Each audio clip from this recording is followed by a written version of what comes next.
नमस्कार सभी को। आज बहुत ही शुभ दिन है हम सबके लिए। आज 3 मार्च 2024 शाम 8 बजे राष्ट्रीय वेबिनार 365 दिवसीय में आज पुनः उपस्थित हुए हैं हमारे मुख्य अतिथि मुख्य वक्ता श्री देवहोता योगाचार्य जी उड़ीसा प्रदेश से। हम उनका हार्दिक स्वागत करते हैं, अभिनंदन करते हैं। आज का सत्र श्रीमद् भगवद गीता अध्याय 15 पर व्याख्यान होने जा रहा है। तो मेरी गुजारिश है उन सभी से जो हमारे इस फेसबुक लाइव चैनल माध्यम से जुड़े हैं वह निरंतर जुड़े रहें। अब यह सत्र आज 1 घंटे आपको लगातार ज्ञानार्जन कराने जा रहा है और आज के इस ज्ञानार्जन करने से पूर्व, इस व्याख्यान को आरंभ करने से पूर्व हम ईश्वर वंदना कर लेते हैं। सभी कमर गर्दन सीधी करते हुए ध्यानात्मक आसन में गजाननं भूतगणातिसेवितं कपितजम्बूफलचारुभक्षणं उमासुतं शोकविनाशकारकं नमामि विघ्नेशपादपङ्कजम्। हथेलियों का घर्षण करेंगे और सहजता पूर्वक कोमलता से चेहरे पर स्पर्श करेंगे।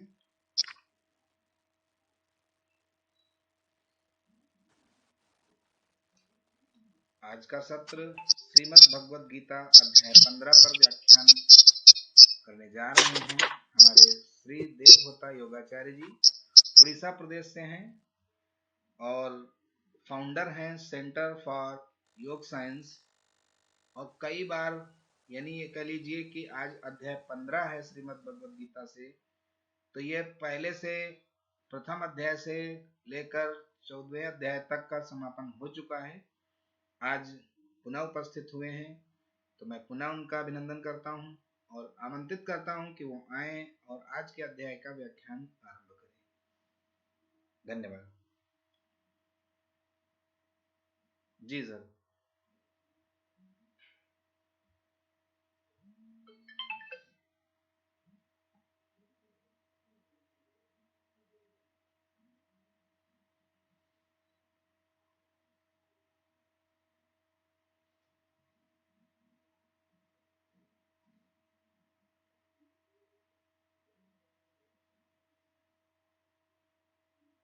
शायद कुछ तकनीकी व्यवधान हुआ है, इसके लिए हमें खेद है। हम इंतजार करते हैं, अगर तकनीकी व्यवधान का समाधान हो जाता है तो हम पुनः आरंभ करेंगे। श्रीमद् भगवद गीता अध्याय 15 जो हमारे आज के अतिथि वक्ता श्री देवहोता योगाचार्य जी उड़ीसा प्रदेश से हमारे बीच जुड़े हैं। आइए हम उनका स्वागत करते हैं और आमंत्रित करते हैं कि आज का व्याख्यान आरंभ करें। धन्यवाद जी सर। जी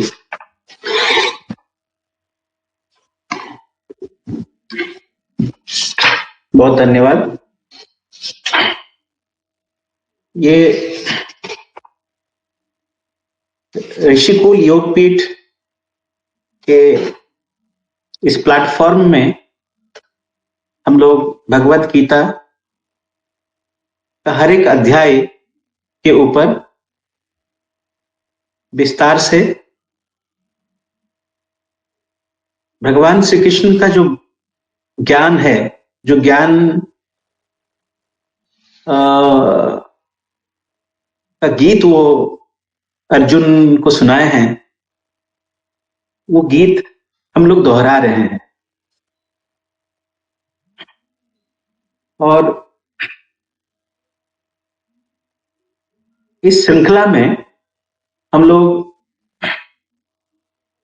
14 अध्याय खत्म कर चुके हैं और आज 15वां अध्याय के ऊपर हम लोग विस्तार से बात करेंगे। समय तो अपने पास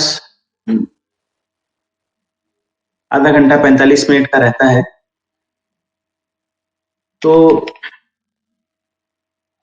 हर श्लोक के बारे में विचार करना वो बहुत समय में संभव नहीं हो पाता है। फिर भी हम लोग एक अध्याय में जो मुख्य विषय वस्तु है, जो मेन टॉपिक है, उसके ऊपर हम लोग आलोचना करते हैं। और ये 15वां अध्याय जो है, पंचदश अध्याय जो है, वो पुरुषोत्तम योग बोल के उसको नामकरण किया गया है। पुरुषोत्तम मतलब जो पुरुष में उत्तम है,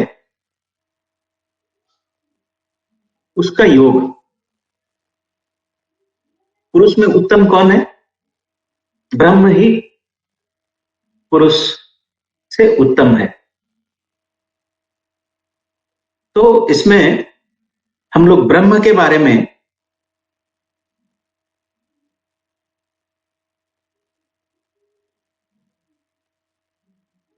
थोड़ा विस्तार से यहाँ पे वर्णन किया गया है। विभिन्न अध्याय, जितना भी हम लोग 14 अध्याय अभी तक विचार कर चुके हैं, हर अध्याय में एक विशेष ज्ञान या विशेष एक मैसेज भगवान श्री कृष्ण अर्जुन को, और जो ये ज्ञान पाने के लिए भगवत गीता का अध्ययन कर रहा है, उनको वो देते हैं। तो हर अध्याय एक योग है। कर्म योग के बारे में हम लोग विचार किए हैं। हम लोग जो ये जो इससे पहले 14 नंबर अध्याय था, इसमें गुणत्रय विभाग योग करके इसको बोला गया था। तो इसमें त्रिगुण के बारे में वर्णन किया गया था। अभी ये 15 अध्याय जो है, 15 नंबर अध्याय, इसमें जो आत्मन है, जो पुरुषोत्तम, उसी को ही बोला गया है। पुरुष से उत्तम है आत्मन, या सुप्रीम सेल्फ, या सुप्रीम स्पिरिट, जो आप जैसे आप को अच्छा लगे वो नाम, उसके बारे में यहाँ पे वर्णन किया गया है।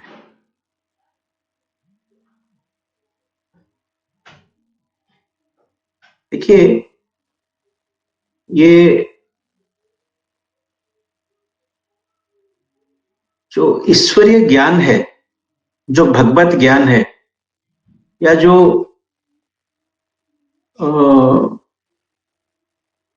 अपना सुप्रीम सेल्फ या स्पिरिट हम लोग इंग्लिश में बोलेंगे, उसका जो ज्ञान है, ये ज्ञान सबको नहीं मिलता है, या सबका भाग्य में ये ज्ञान नहीं रहता है। अपना पूर्व जन्म में हम लोग कुछ अच्छे काम किए हैं, उसी के लिए ये ज्ञान के बारे में आज हम लोग बोल रहे हैं, या सुन रहे हैं, या विचार कर रहे हैं। ये एक परम सौभाग्य है, ये एक भगवान का आशीर्वाद है, ईश्वर का आशीर्वाद है कि हम लोग को ये ज्ञान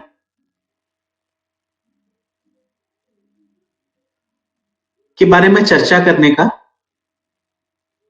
एक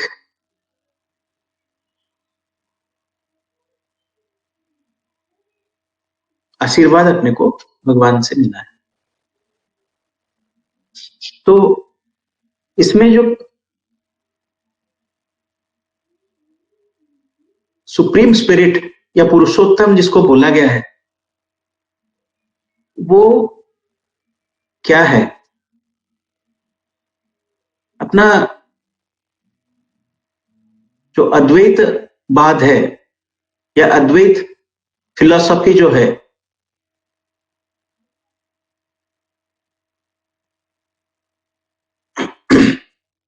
उसके हिसाब से या अद्वैत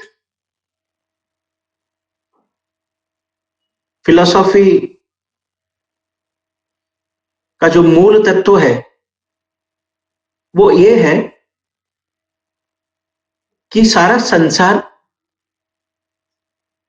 एक ही चीज से है, एक ही है, उसमें कोई दूसरा नहीं है। हम लोग जो कुछ भी देख रहे हैं ये सब एक है। वो अनेकता में एकता को देखना ही ये ज्ञान का लक्ष्य है, मूल लक्ष्य है। अब हम लोग हजार वैरायटी के फूल देखते हैं, बहुत सारे वैरायटी के पशु पक्षियां देखते हैं, तो इसमें ये एक कैसे हो गया?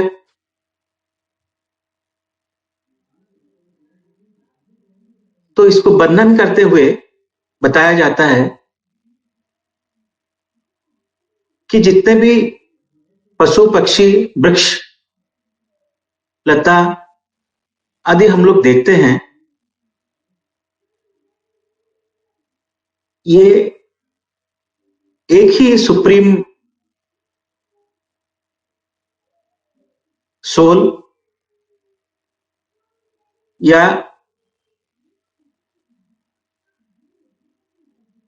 आत्मन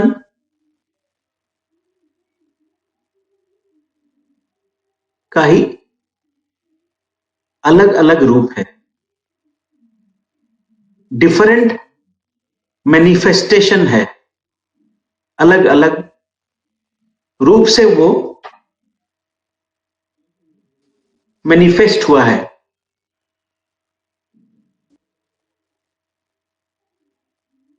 सागर एक ही है पर हर लहर अलग अलग है। एक लहर में हम लोग देखते हैं कि नारियल बह के आ रहा है, और एक लहर में और कुछ बह के आ रहा है। तो हर लहर हमको अलग अलग दिखता है, बाकी है तो वही सागर ही ना। हर लहर वही सागर से निकलता है और वही सागर में फिर से विलीन हो जाता है। अद्वैतवाद का वही अर्थ है कि एक सागर से हम लोग निकले हैं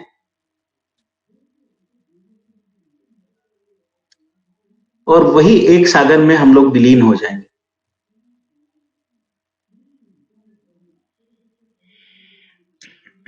इस जीवन में जिसको ब्रह्म ज्ञान का सौभाग्य मिलता है, उसको जब अपने अंदर ब्रह्म का ज्ञान होता है, या हम लोग मेडिटेशन में अपने सेल्फ को रियलाइज करते हैं,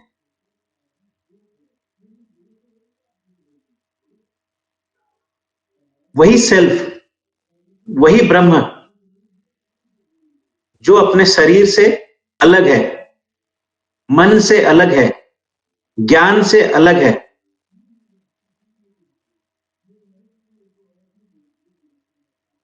जिसका ना कोई आरंभ था ना कोई अंत है,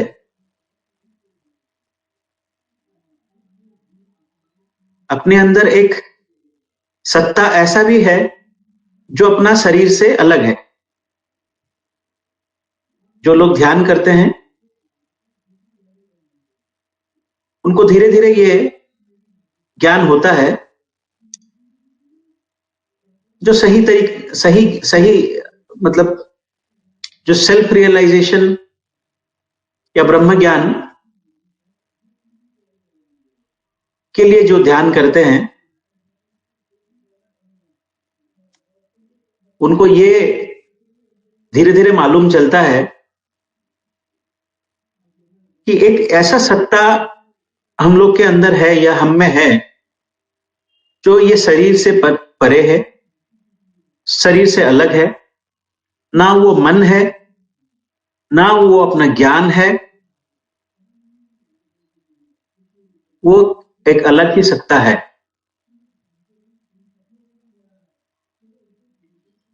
और वही सत्ता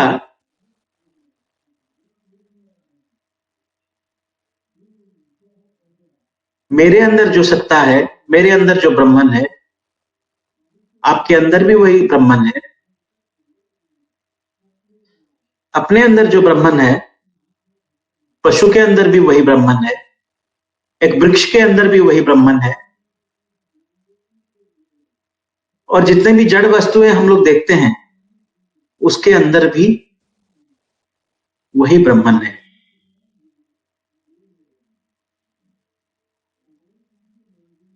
किसी किसी में ब्रह्मन का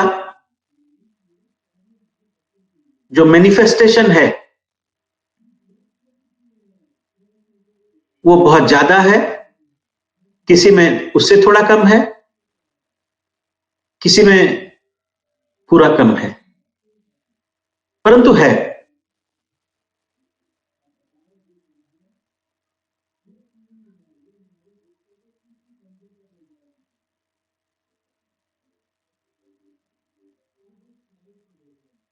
यह बात में ध्यान दीजिएगा कि ये जो ब्रह्मन का बात कर रहे हैं हम लोग, ये एक ही ब्रह्मन है।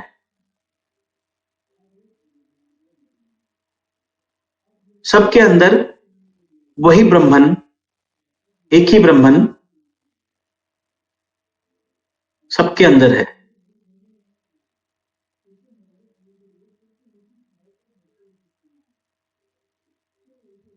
तो वही ब्रह्मन, ब्रह्म की प्राप्ति या सेल्फ रियलाइजेशन के लिए हम लोग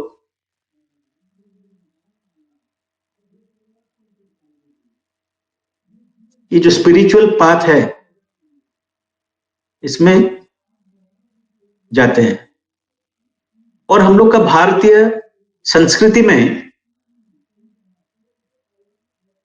ब्रह्म ज्ञान ही मुख्य था, मतलब सभी वही ब्रह्म ज्ञान के लिए ही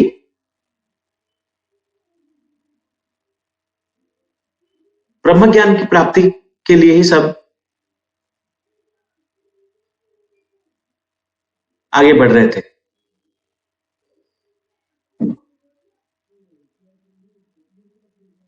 तो ये 15 अध्याय में भगवान ये बोल रहे हैं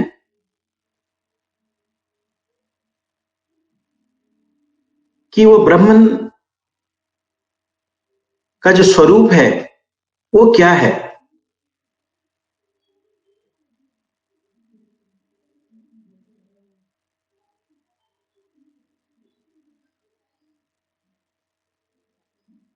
और ये जो संसार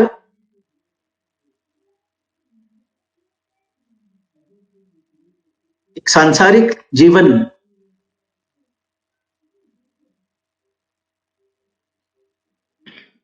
जो है वो सांसारिक जीवन को भगवान श्री कृष्ण एक पीपल गाछ के साथ तुलना किए हैं।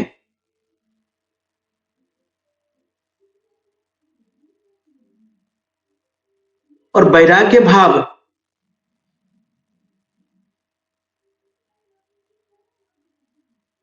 किसी के अंदर जब तक एक वैराग्य भाव पैदा नहीं होता है किसी के अंदर ये संसार के प्रति, तब तक हम लोग वो ब्रह्म का ज्ञान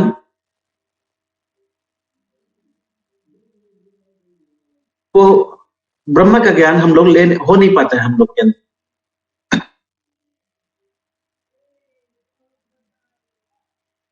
हर समय हम लोग कुछ ना कुछ के पीछे भागते रहते हैं। एक टारगेट हो गया, फिर दूसरा टारगेट करना है, फिर तीसरा टारगेट करना है, ऐसे।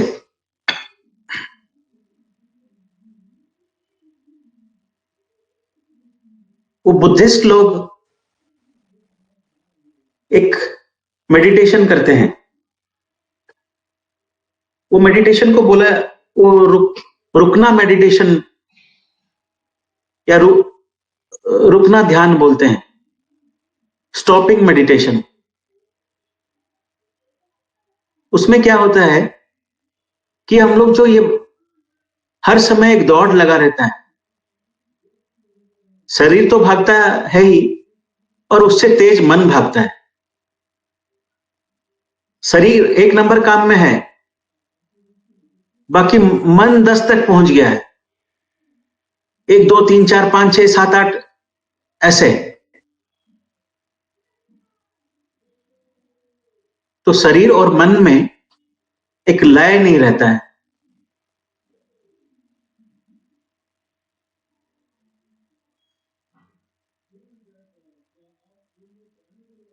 तो ध्यान कैसे लगे?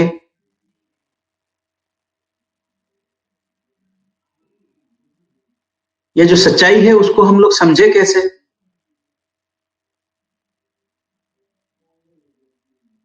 कि हम लोग ये शरीर नहीं है, हम लोग और कुछ है, ब्रह्मन है।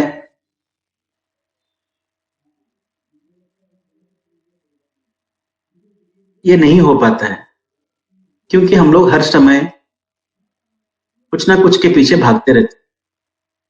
तो स्टॉपिंग मेडिटेशन में हम लोग ये करते हैं, बुद्धिस्ट लोग ये करते हैं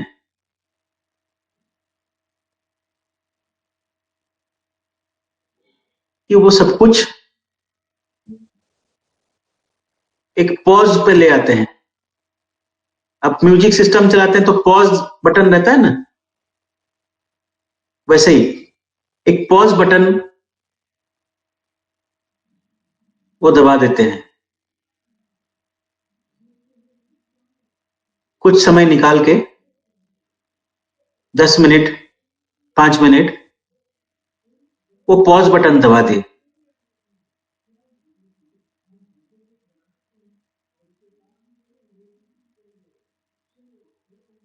ये जो मूढ़ मते है, मूढ़ मन जो है, उसको बोलते हैं कि अरे मूढ़ मन, अभी तुम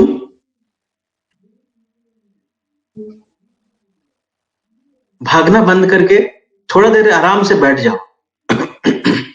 करके वो अपना शरीर और मन को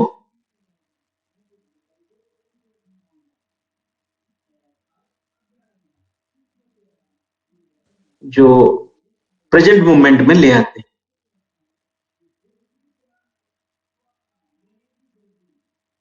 कहीं भागना नहीं है, कहीं दौड़ना नहीं है, वापस आ जाना है, घर वापसी।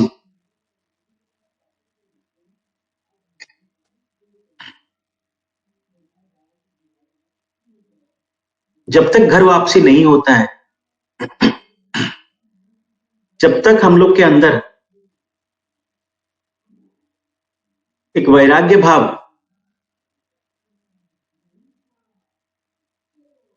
जागृत नहीं होता है,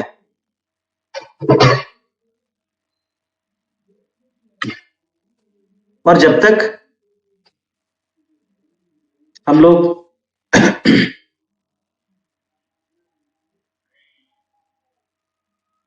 अपने मन के अंदर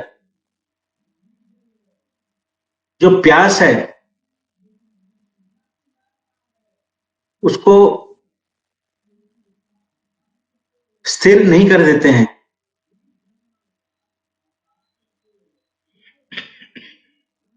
तब तक भगवत प्राप्ति का कोई संभावना नहीं है।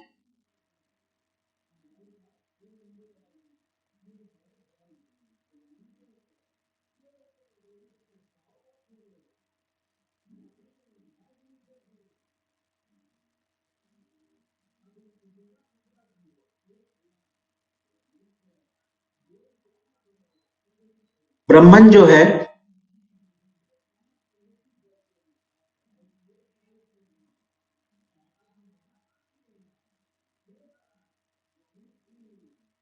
वो अपना घर है।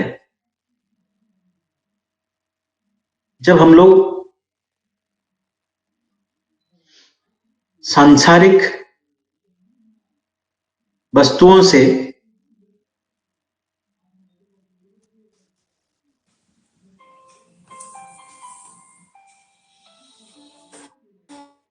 मन को वापस लेते हैं,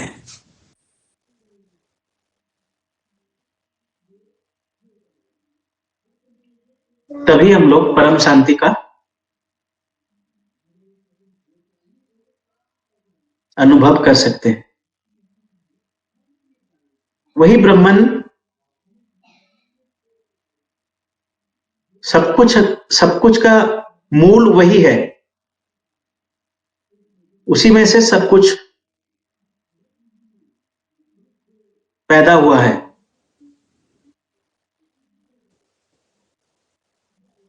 और ये संसार जो है ये वही ब्रह्मन से निकला है।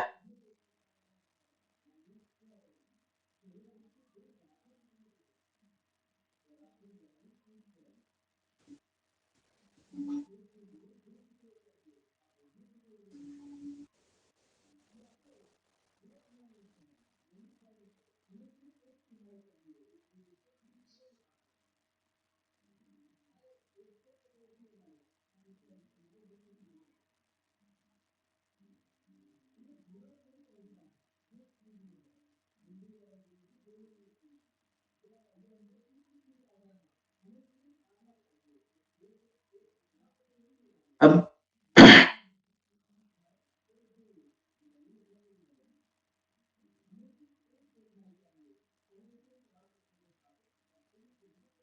जो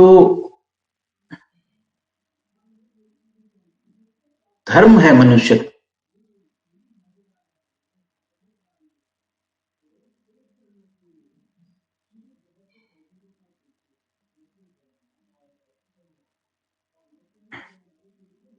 वो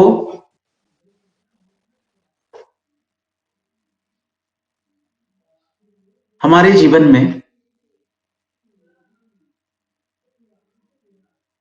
बोलते हैं ना कि जो अच्छा काम करता है वो स्वर्ग प्राप्ति होता है। तो ये जो धर्म है, ये धर्म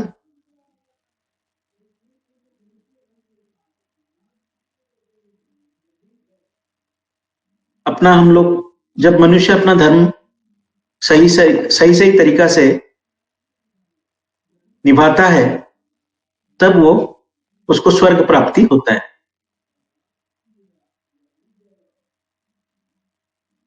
वैसे ही धर्म से स्वर्ग प्राप्ति होता है,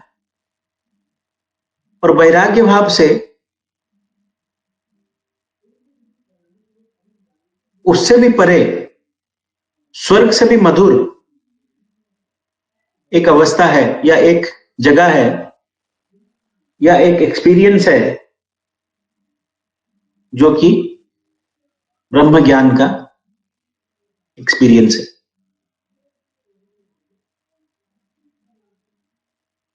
तो वैराग्य को कितना बड़ा मान्यता दिया गया है। भगवान श्री कृष्ण अपना जो 15 अध्याय में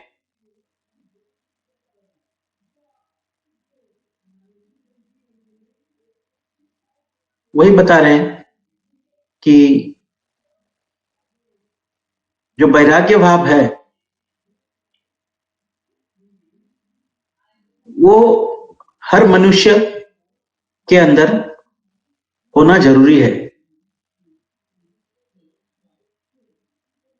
हर समय यदि वो भागता फिरता रहेगा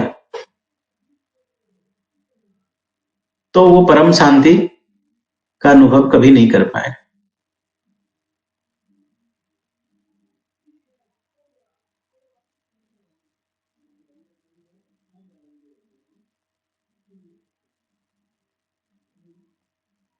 हम लोग का जो ये सफर है, ये बंधन से,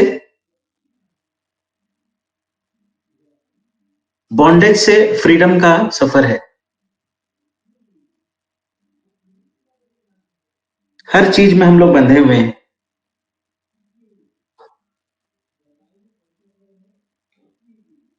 कर्म में बंधे हुए हैं, अपने रिलेशनशिप्स में बंधे हुए हैं, अपना रेस्पॉन्सिबिलिटी में बंधे हुए हैं। हर चीज में हम लोग बंधे हुए, अपने अपना चाह से बंधे हुए हैं, अपना ईगो से बंधे हुए हैं।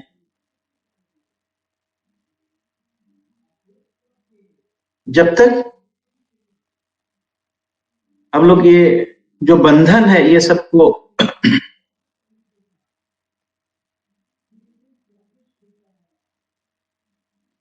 ठीक तरीके से मैनेज नहीं करते हैं, या उसको उसमें यदि डिस्पैशन या वैराग्य भाव को नहीं स्थान देते हैं, तो जीवन में ब्रह्म ज्ञान का, ब्रह्म ज्ञान को पाना संभव नहीं हो पाएगा।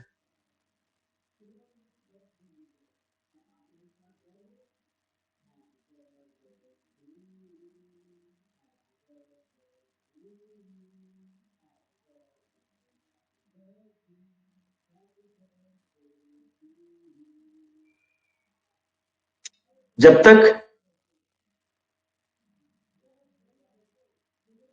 अज्ञानता अपने पास है, तब तक हम लोग इसको नहीं समझ पाएंगे।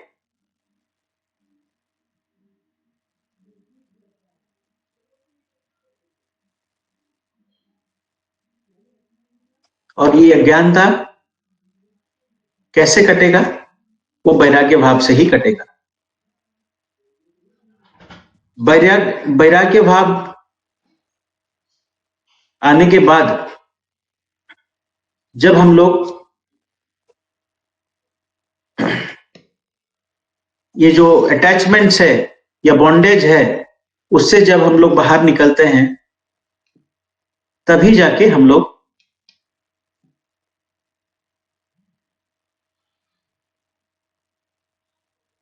ब्रह्म की तरफ हम लोग का जर्नी शुरू होता है।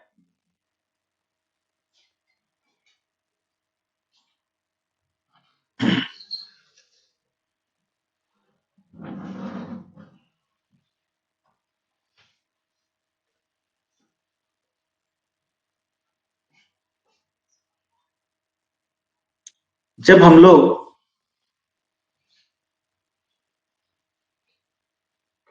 के अंदर कुछ पाने की चाह नहीं रहता है,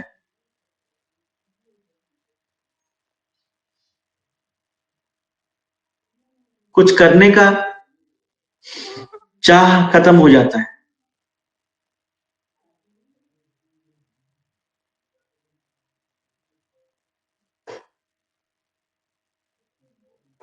कहीं जाने का चाह खत्म हो जाता है, मुझे वहां पहुंचना है, यहां पहुंचना है,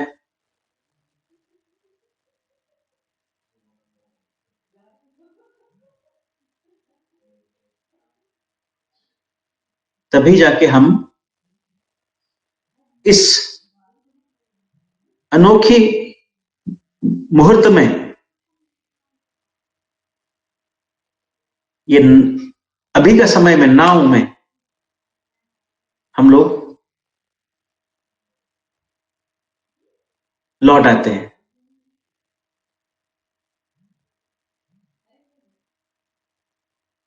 और उसी क्षण में ही हमारा हम हम लोगों को परम शांति, परम सुख का अनुभव होता है।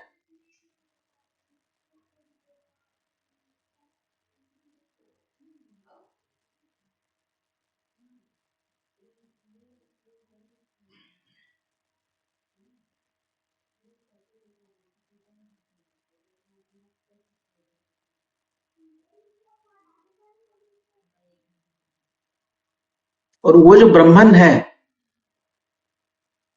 जिसको हम लोग पाने, जिसका कि जिसको हम लोग जिसको समझने के लिए, जिसको पाने के लिए हम लोग का ये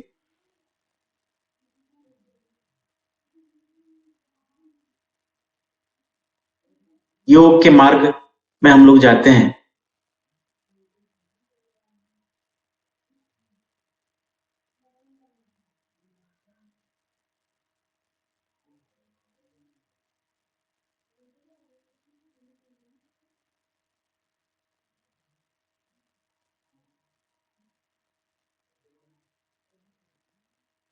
वहां पे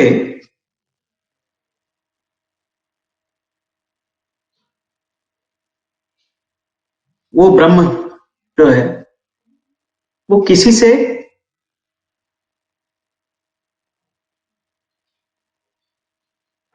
आलोकित नहीं है। ना सूर्य से वो आलोकित है, ना चंद्रमा से वो आलोकित है,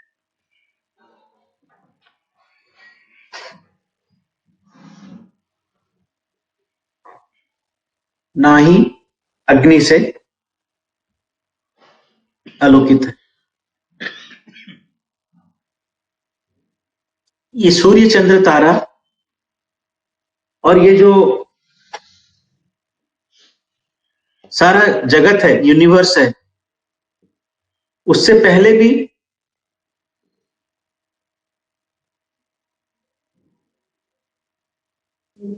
वो ब्रह्म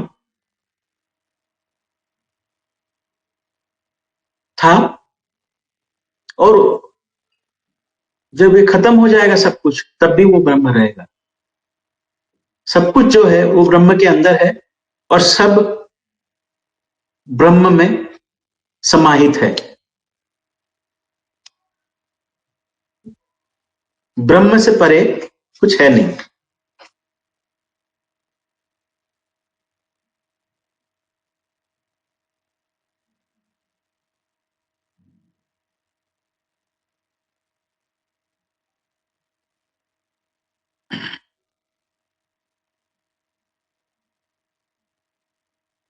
और वही ब्रह्म से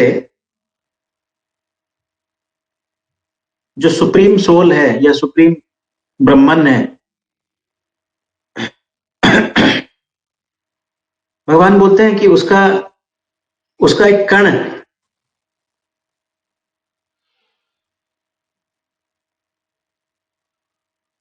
ये नेचर में आता है। और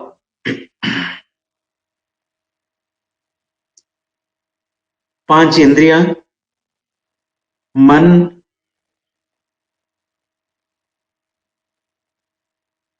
और शरीर, इसको लेके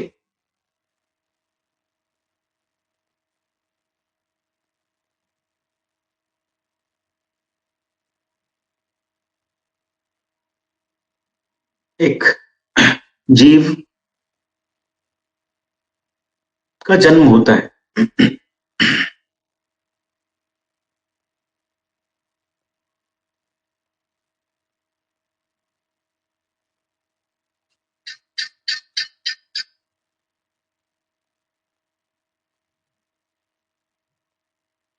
तो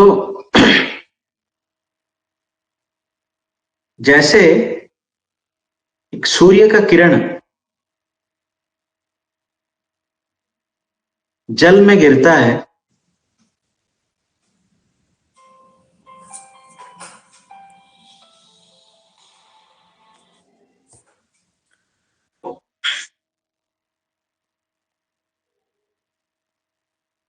वो जल गंदा हो सकता है, पर वो सूर्य का किरण में वो गंदा जल का कोई प्रभाव नहीं गिरता है, या सूर्य के ऊपर उसका कोई प्रभाव नहीं।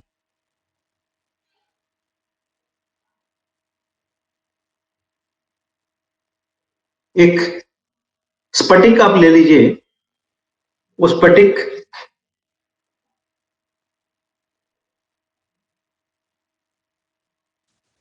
के ऊपर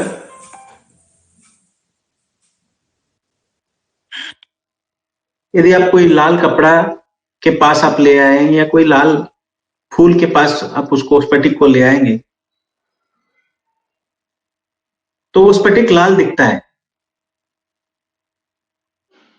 बाकी प्रकृति में ओरिजिनली स्फटिक तो लाल है नहीं।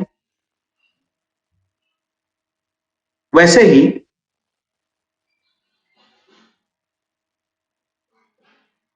एक मनुष्य के अंदर जो ब्रह्मन है,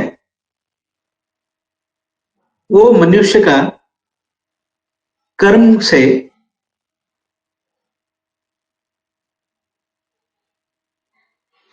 ना अच्छा काम से वो कुछ अच्छा हो जाता है, ना कोई उसका कुकर्म से वो खराब हो जाता है।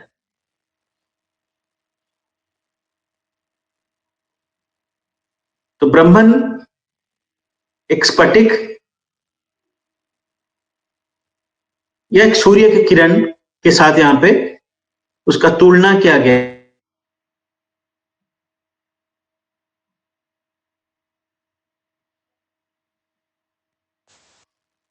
है।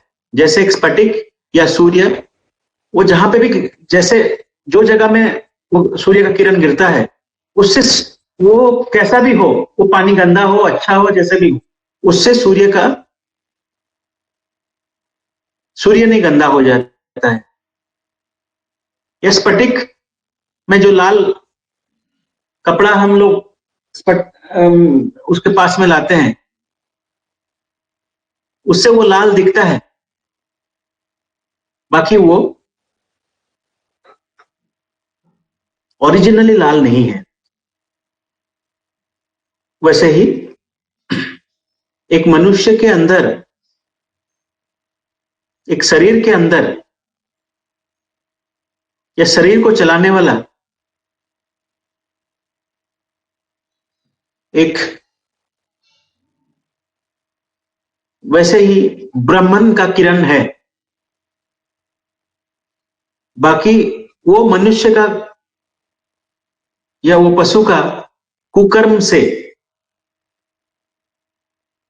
उसको, उसके ऊपर कोई प्रभाव गिरता नहीं।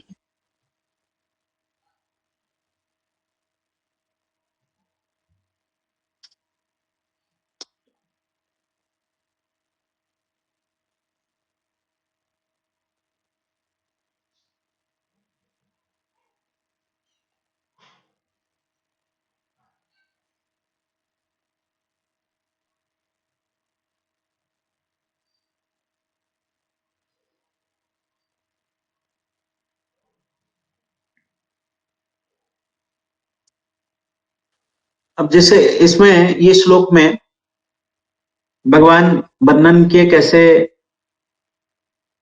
एक आत्मा शरीर धारण करता है, वैसे ही एक आत्मा कैसे छोड़ता है शरीर, वो 8 नंबर श्लोक में वर्णन है। उसमें बोला जाता है,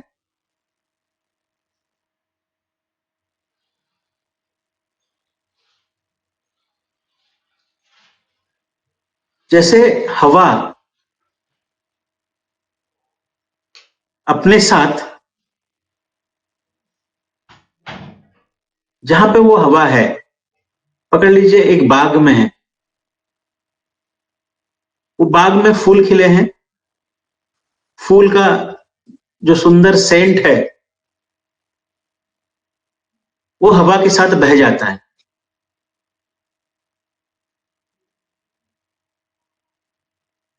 मतलब सेंट खत्म तो नहीं होता है, बाकी हम लोग दूर में रह के हम लोग दूर में खड़ा होके भी वो सेंट हम लोग को मिल जाता है कि वहां पे वो फूल है, वैसा महक आ रहा है, ये हम लोग को समझ में आ जाता है।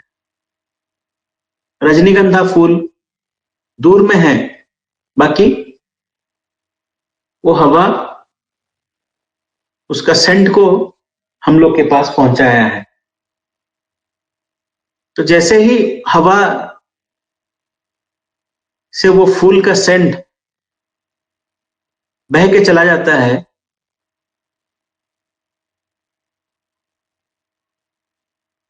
वैसे ही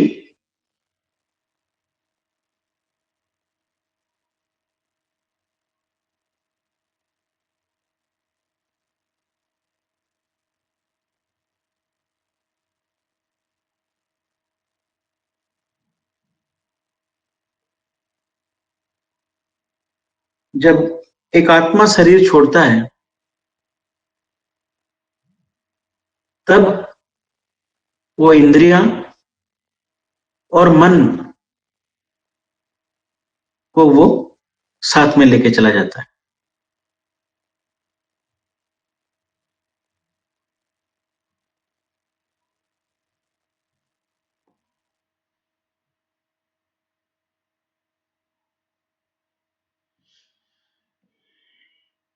तो वही सेंसेस और वो जैसे एक दूसरा शरीर धारण कर, और वही मन को लेके वो शुरू करता है। उसीलिए हम लोग का सनातन धर्म में ये मान्यता है कि हम लोग जहां से जो ज्ञान का लेवल होता है एक जीवन में,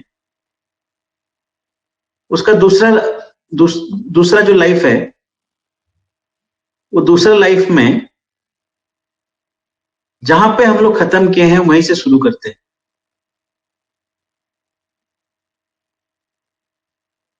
पांचवा तक पढ़े हैं तो छठा क्लास से शुरू करेंगे। ऐसा नहीं कि फिर से दोबारा प्रथम कक्षा से शुरू करें।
तो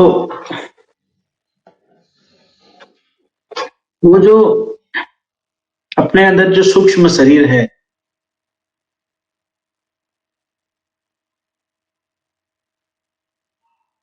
जिसमें वो आत्मन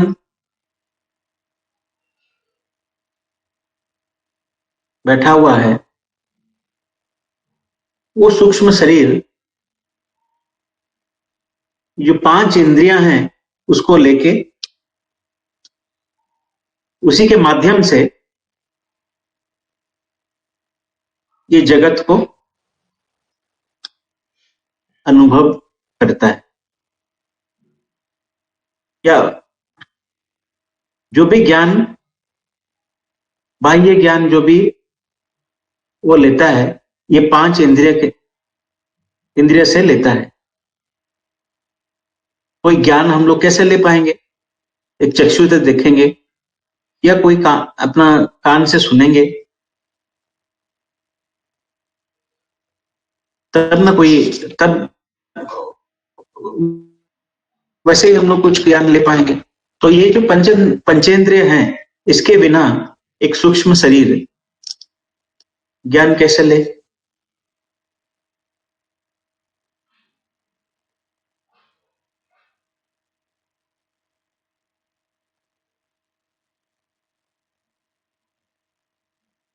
तो जिसको ज्ञान है, केवल वही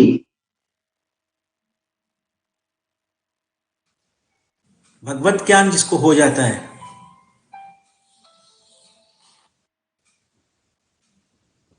केवल वही ईश्वर को अनुभव कर सकता है अपने अंदर, और उसी को ही सेल्फ रियलाइजेशन बोलते हैं।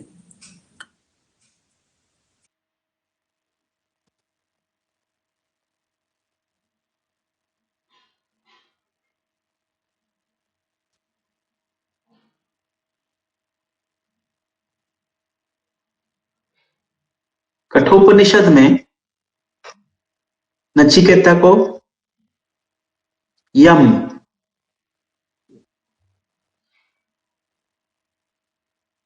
वही बात बताते हैं कि ये जो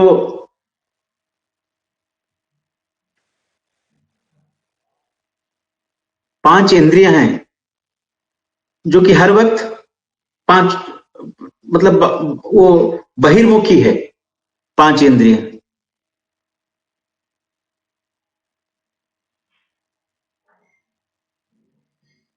उसीलिए मनुष्य क्या करता है ना, हर समय वो बाहरी दुनिया में रहता है। क्योंकि हम लोग जो ज्ञान ले कैसे रहे हैं, 5 इंद्रिय से ले रहे हैं। तो 5 इंद्रिय का जो, उसके वजह से हम लोग निर्भर हैं 5 इंद्रिय के ऊपर ज्ञान लेने के लिए। तो उसके वजह से अपना मन जो है, और हम लोग हर समय बहिर्मुखी रहता है। जब तक हम लोग ये बात समझ के उसको अंतर्मुखी नहीं करते हैं, तब तक वो अपने सेल्फ को रियलाइज नहीं कर पाता है।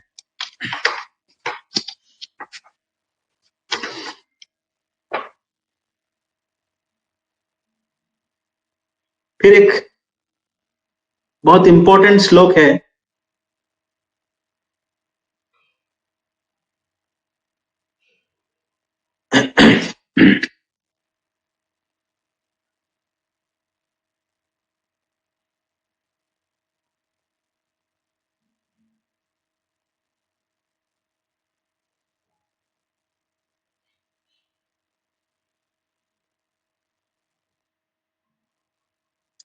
इसमें ये बोला गया है कि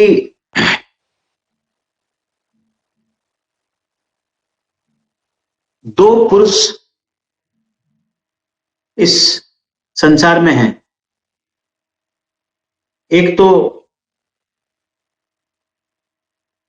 जिसका नष्ट हो जाता है, जो क्षयशील है,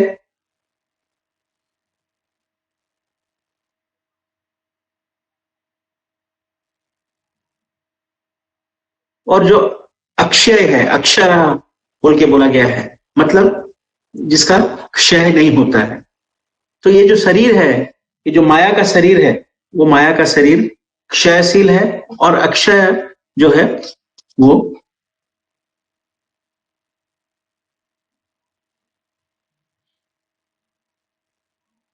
परम पुरुष है, या सुप्रीम सोल वही है।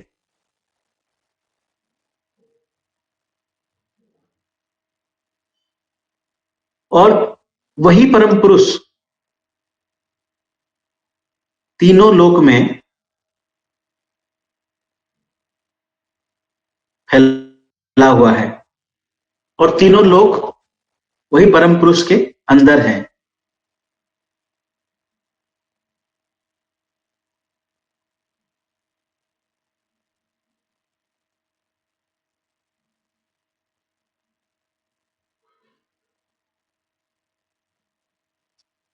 और पुरुषोत्तम, जो ये पुरुषोत्तम योग बोल के बोला गया है, ये पुरुषोत्तम क्या है? पुरुष पुरुषोत्तम भगवान का नाम।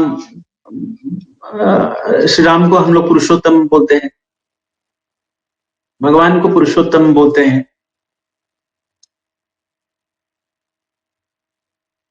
तो वो पुरुषोत्तम क्या है कि ये जो क्षय और अक्षय पुरुषा है, इनसे भी जो परे है वो पुरुषोत्तम है।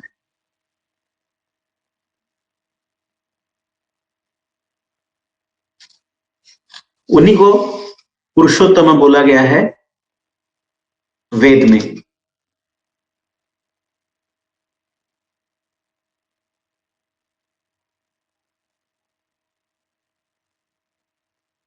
भगवान बोलते हैं जो मुझे वो पुरुषोत्तम, ये ज्ञान, मैं पुरुषोत्तम हूं बोल के जिसको ज्ञान हुआ है, वो ही मुझे हर समय अपने अंदर पूजता है।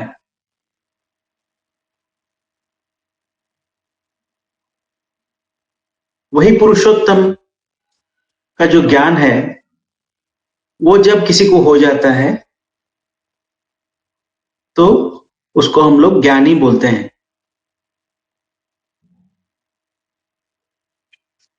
अर्जुना, वही समझ लो तुम, वही पुरुषोत्तम जो है उसको तुम समझ लो, उसको,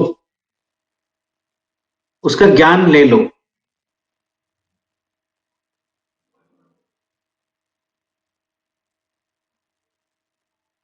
और इसके यही ये चीज बोल के भगवान श्री कृष्ण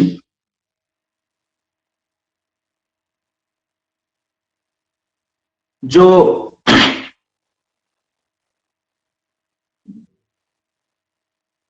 जो वेद का जो सार है या जो ज्ञान का जो सार है, ब्रह्म ज्ञान जो है, उससे अर्जुन को ब्रह्मज्ञानी करवाते हैं। और अर्जुन को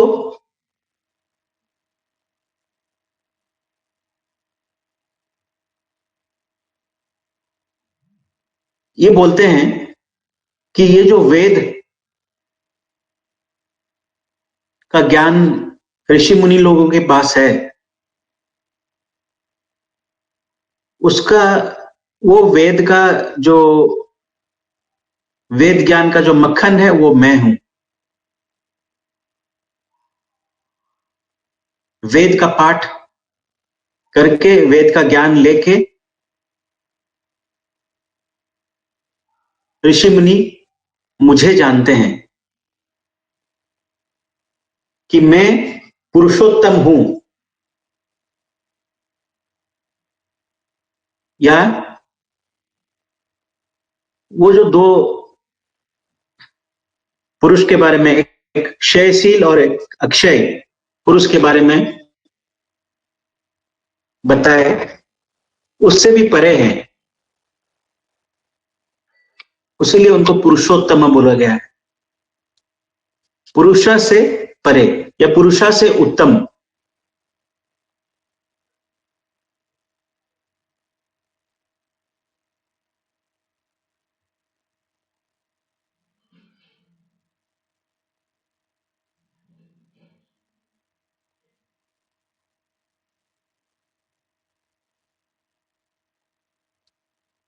और वो पुरुषोत्तम का जो ज्ञान है वो वेद और भगवत गीता का सार जो है वो ये 15वां अध्याय में वो बताते हैं कि मैं कौन हूं।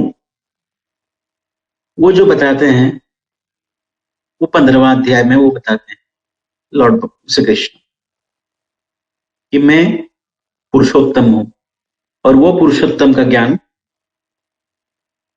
तुम ले लो। या हम लोग इस समय में जो भगवत गीता का पाठ करते हैं हमें समझ लेना है,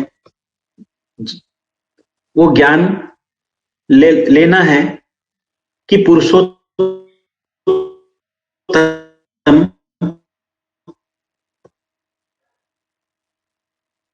को समझना ही हमारा ये जो स्पिरिचुअल पाथ है उसका लक्ष्य है। और वो पुरुषोत्तम को पा लेना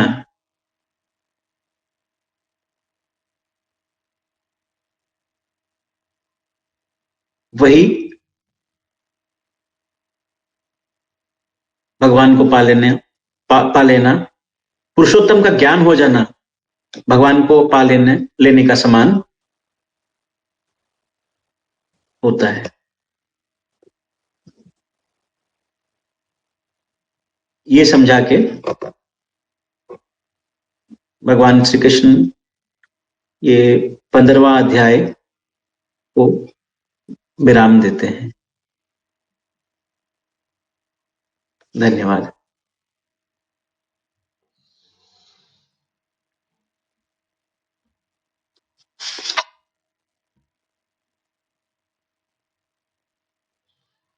बहुत बहुत धन्यवाद।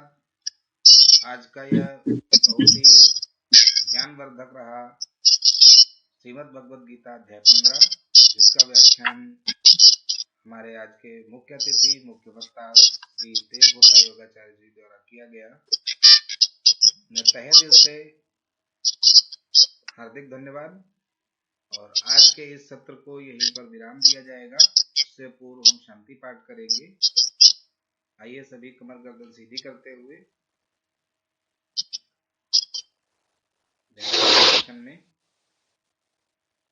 3 बार गायत्री मंत्र का उच्चारण करेंगे। ओम भूर्भुवस्वः तत्सवितुर्वरेण्यं भर्गो देवस्य धीमहि धियो यो नः प्रचोदयात्। ओम भूर्भुवस्वः तत्सवितुर्वरेण्यं भर्गो देवस्य धीमहि धियो यो नः प्रचोदयात्। ओम भूर्भुवस्वः तत्सवितुर्वरेण्यं भर्गो देवस्य धीमहि धियो यो नः प्रचोदयात्।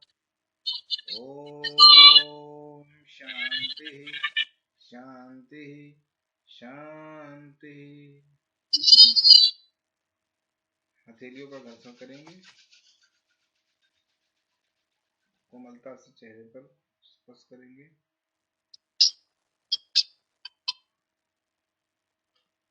आज के सत्र को यही विराम दिया जाएगा और मिलते हैं अगले नए अध्याय के साथ।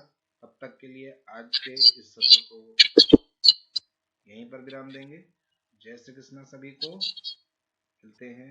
धन्यवाद।